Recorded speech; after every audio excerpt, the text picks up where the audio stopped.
Bonjour. êtes président de l'EHEDG France. Exact. Est-ce que déjà vous pouvez nous parler de la partie internationale? C'est une fondation, je crois, l'EHEDG. Est-ce que vous pouvez nous faire un petit résumé? Oui, tout à fait. Donc le HEDG, à l'origine, est une fondation européenne, dont le siège d'ailleurs est situé à Francfort, en Allemagne. Le HEDG, en fait, ça veut dire European Engineering Design Group. C'est un groupe qui a été créé dans les années, fin des années 89, suite d'ailleurs aux problématiques d'hygiène qu'il y a eu dans les industries agroalimentaires. Ça a été créé principalement par l'industrie laitière et qui s'est rendu compte que la conception hygiénique de son matériel lui posait problème en termes d'hygiène, en termes de contamination. Et donc, ils ont créé un groupe qui est là pour réfléchir sur une meilleure conception hygiénique du matériel en agroalimentaire.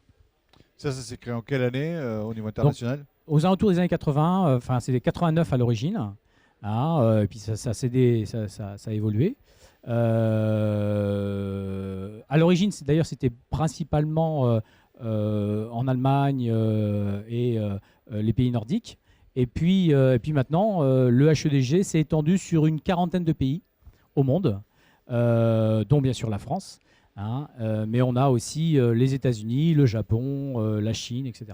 Alors justement, vous êtes président de la partie, je ne sais pas si c'est la partie France. Déjà, structurellement, c'est un côté associatif. Et quelle est la déclinaison? Quelles sont les actions que représente le côté France? Alors, effectivement, moi je suis président de l'EHEDG France, qu'on appelle la section régionale française de l'EHEDG.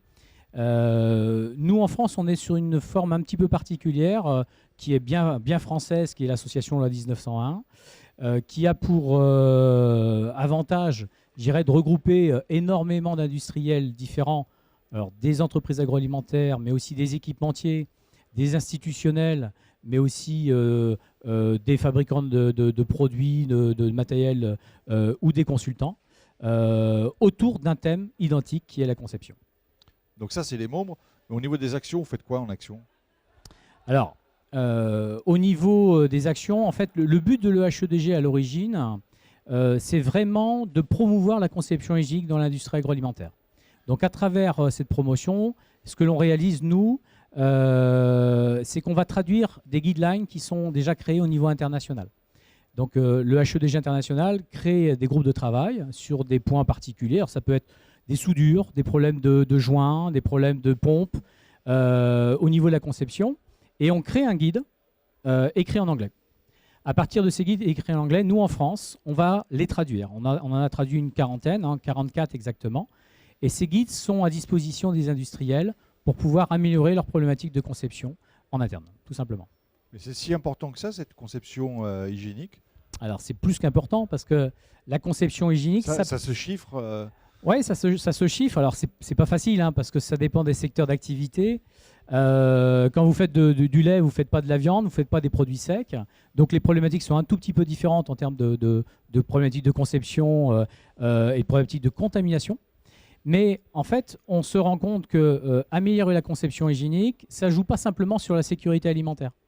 Ça joue aussi sur le temps de production, le temps d'arrêt nettoyage, le nombre d'actions de maintenance. Vous avez du matériel qui va se corroder parce qu'il est en mauvaise conception hygiénique, eh bien ça va coûter beaucoup plus à l'entreprise en coût maintenance et en temps d'intervention. Donc tous ces éléments-là, eh bien, on peut le chiffrer dans une entreprise. Et l'intérêt de la conception hygiénique, et c'est pour ça que ça se développe au maximum, de plus en plus en France, mais aussi à l'international, c'est de véritablement maîtriser les coûts globaux de l'entreprise agroalimentaire à travers une meilleure prise en compte de la conception de l'outil de production. Alors pourquoi votre présence ici au sein du CFIA?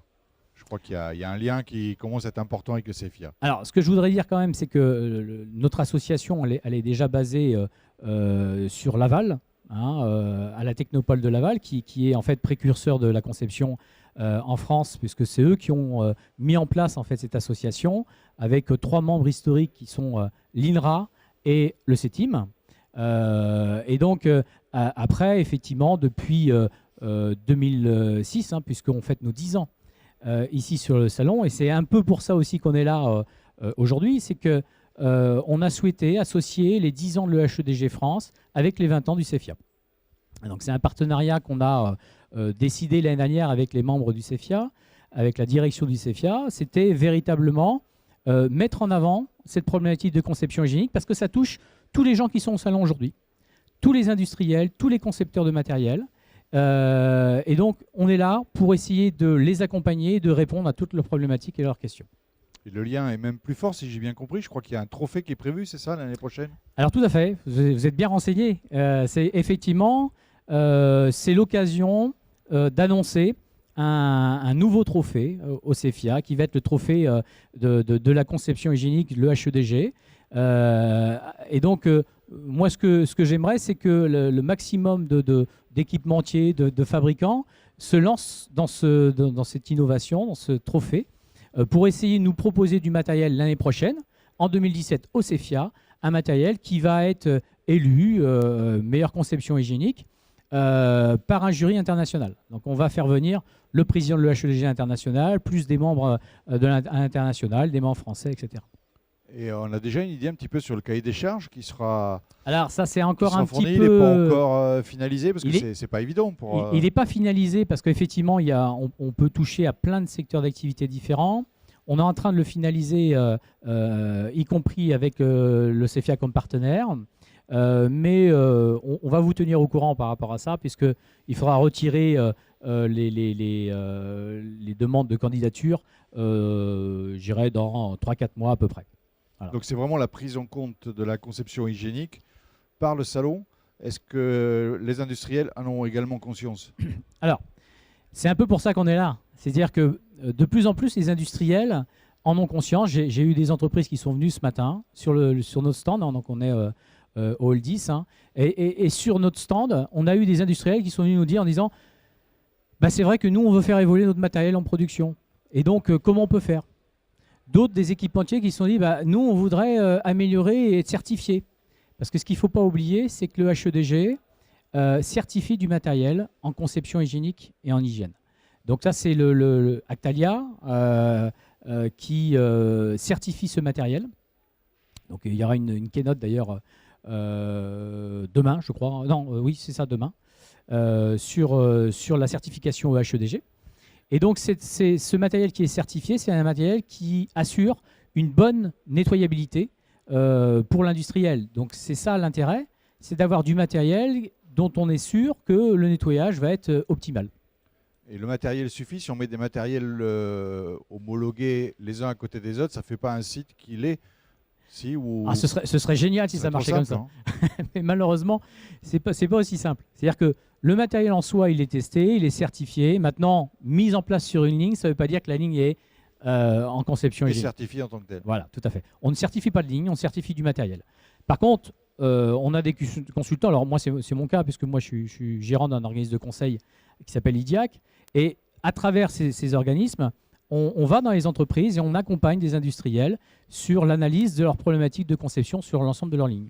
Et on les accompagne sur de nouvelles lignes de production, du matériel en meilleure conception, etc. Et ça, c'est notre job. Béa Whiteby, je vous remercie pour cette présentation de l'EHEDG France et Vous l'avez bien dit, international. ouais. Sachant que nous aurons un débat, je crois, sur ce thème aussi dans 2 jours, également au CEFIA. Tout à fait. Merci en tout cas de m'avoir accueilli. Merci beaucoup. Merci.